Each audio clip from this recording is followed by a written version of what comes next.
Hello friends, ನಮಸ್ಕಾರ. ಹೇಗಿದ್ದೀರಾ? ನಾನು ಚೆನ್ನಾಗಿದ್ದೀನಿ. ನೀವು ಹೇಗಿದ್ದೀರಾ? ನೀವು ಚೆನ್ನಾಗಿದ್ದೀರಿ ಅಂತ ತಿಳ್ಕೊಂಡಿದ್ದೀನಿ. ಈ ದಿನ ನಾನು ಕೋಕೋನಟ್ ರೈಸ್ ಅಂದರೆ ತೆಂಗಿನಕಾಯಿಯ ಚಿತ್ರಾನ್ನವನ್ನು ಮಾಡ್ತಾ ಇದ್ದೀನಿ. ಅದು ಹೇಗೆ ಮಾಡಬೇಕು, ಅದಕ್ಕೆ ಏನೇನು ಪದಾರ್ಥ ಹಾಕಬೇಕು ಅಂತ ನೋಡ್ಕೊಂಡು ಬರೋಣ ಬನ್ನಿ friends. Welcome to Aryavaish veg cooking ಚಾನಲ್ಗೆ ಸ್ವಾಗತ, ಸುಸ್ವಾಗತ. ಎಲ್ಲರಿಗೂ ನನ್ನ ನಮಸ್ಕಾರಗಳು. ಮೊದಲಿಗೆ ಒಲೆ ಮೇಲೆ ಬಾಣಲಿಯನ್ನು ಇಟ್ಟಿದ್ದೀನಿ. ಅದಕ್ಕೆ 3 ಟೀ ಸ್ಪೂನ್ನಷ್ಟು ಎಣ್ಣೆಯನ್ನು ಹಾಕ್ತಾಯಿದ್ದೀನಿ. 3 ಸ್ಪೂನ್ನಷ್ಟು ಎಣ್ಣೆಯನ್ನು ಹಾಕಿ ಅದು ಸ್ವಲ್ಪ ಎಣ್ಣೆ ಕಾಯೋದಕ್ಕೆ ಬಿಡೋಣ. ಎಣ್ಣೆ ಕಾದ ನಂತರ ಅದಕ್ಕೆ ಸಾಸಿವೆ ಕಾಳನ್ನು ಹಾಕ್ತಾಯಿದ್ದೀನಿ. ಸಾಸಿವೆ ಕಾಳು ಪಟ್ಪಟ ಅಂತ ಸಿಡಿಬೇಕು. ಈಗ ಸ್ವಲ್ಪ ಜೀರಿಗೆಯನ್ನು ಕೂಡ ಹಾಕ್ತಾಯಿದ್ದೀನಿ. ನಾನು ತೆಂಗಿನಕಾಯಿ ರೈಸ್ಗೆ ಸ್ವಲ್ಪ ಜೀರಿಗೆಯನ್ನು ಹಾಕ್ತಾಯಿದ್ದೀನಿ. ನಂತರ ಕಡಲೆಕಾಯಿ ಬೀಜವನ್ನು ಹಾಕ್ತಾಯಿದ್ದೀನಿ. 2 ಟೀ ಸ್ಪೂನ್ನಷ್ಟು ಕಡಲೆಕಾಯಿ ಬೀಜ, 1/4 ಟೀ ಸ್ಪೂನ್ನಷ್ಟು ಜೀರಿಗೆಯನ್ನು ಹಾಕಿದ್ದೀನಿ. ಇವಾಗ ಕಡಲೆಕಾಯಿನ ಬೇಯಿಸ್ಕೊಳ್ಳೋಣ. ಸ್ವಲ್ಪ ಫ್ರೈ ಮಾಡ್ಕೊಂಡ್ಬಿಡೋಣ. ಫ್ರೈ ಆಗೋವರೆಗೂ, ಸ್ವಲ್ಪ ಕೆಂಪಗಾಗೋವರೆಗೂ ಬಿಡೋಣ. ನಂತರ ಕಡಲೆಬೇಳೆ 2 ಟೀ ಸ್ಪೂನ್ನಷ್ಟು ಮತ್ತು ಉದ್ದಿನಬೇಳೆ 2 ಟೀ ಸ್ಪೂನ್ನಷ್ಟು ಹಾಕ್ತಾಯಿದ್ದೀನಿ. ಕಡಲೆಬೇಳೆ 2 ಟೀ ಸ್ಪೂನು ಮತ್ತು ಉದ್ದಿನಬೇಳೆ 2 ಟೀ ಸ್ಪೂನ್ನಷ್ಟು ಹಾಕ್ಬಿಟ್ಟು ಕೈನಲ್ಲಿ ಸ್ವಲ್ಪ ತಿರುಗಿಕೊಳ್ಳೋಣ. ಸ್ವಲ್ಪ ಕೆಂಪಗಾಗೋವರೆಗೂ ಬಿಡೋಣ.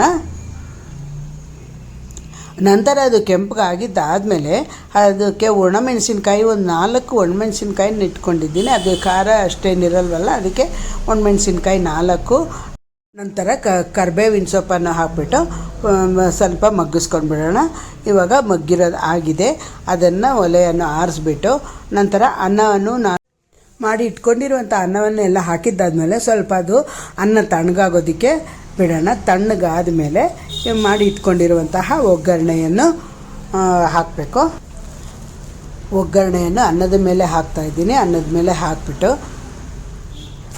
ರುಚಿಗೆ ತಕ್ಕಷ್ಟು ಉಪ್ಪನ್ನು ಹಾಕಿಬಿಟ್ಟು ಕಲಿಸ್ಕೊಂಡ್ಬಿಡೋಣ. ಚೆನ್ನಾಗಿ ಕಲಿಸ್ಕೊಂಡ್ಬಿಟ್ಟು ನಂತರ ನಾನು ಹಸಿ ಕೊಬ್ಬರಿಯನ್ನು ಹಾಕ್ತಾಯಿದ್ದೀನಿ. ಹಸಿ ಕೊಬ್ಬರಿ ತುಂಬ ಜನ ಒಗ್ಗರಣೆಗೆ ಹಸಿ ಕೊಬ್ಬರಿ ಹಾಕಿ ಅದನ್ನು ಮಗ್ಗಿಸ್ಕೊಂಡು ಅದನ್ನು ಅನ್ನದ ಮೇಲೆ ಹಾಕ್ತಾರೆ. ಆದರೆ ನಾನು ಹಸಿ ಕೊಬ್ಬರಿನ ಹಾಗೆ ಹಾಕ್ತೀನಿ. ನೀವು ಹಾಗೆ ಕೂಡ ಒಂದು ಸಾರಿ ಮಾಡಿ ನೋಡಿ ಹೇಗಿರುತ್ತೆ ಅಂತ ಹೇಳಿ. ತುಂಬಾ ಚೆನ್ನಾಗಿರುತ್ತೆ, ಟೇಸ್ಟ್ ಇರುತ್ತೆ. ಹಸಿ ಕೊಬ್ಬರಿ ಹಾಕಿರೋದ್ರೆ ತುಂಬ ಟೇಸ್ಟಿಯಾಗಿ ಚೆನ್ನಾಗಿರುತ್ತೆ. ಮಗ್ಗಿಸ್ಕೊಳ್ಳೋದಕ್ಕೆ ಬೇರೆ ಥರ ಟೇಸ್ಟ್ ಬರುತ್ತೆ, ಇದೇ ಬೇರೆ ಥರ ಟೇಸ್ಟ್ ಬರುತ್ತೆ. ಅದಕ್ಕೆ ಹೀಗೆ ನಾನು ಮಾಡ್ತಾಯಿದ್ದೀನಿ. ಇದನ್ನೆಲ್ಲ ಕಲಿಸಿದ್ದಾದಮೇಲೆ ಅದ್ರ ಮೇಲೆ ಕೊತ್ತಂಬರಿ ಸೊಪ್ಪನ್ನು ಸಣ್ಣದಾಗಿ ಹೆಚ್ಚಿ ಇಟ್ಕೊಂಡಿರುವಂತಹ ಕೊತ್ತಂಬರಿ ಸೊಪ್ಪನ್ನು ಹಾಕಿದ್ರೆ ಕೋಕೋನಟ್ ರೈಸ್ ರೆಡಿ.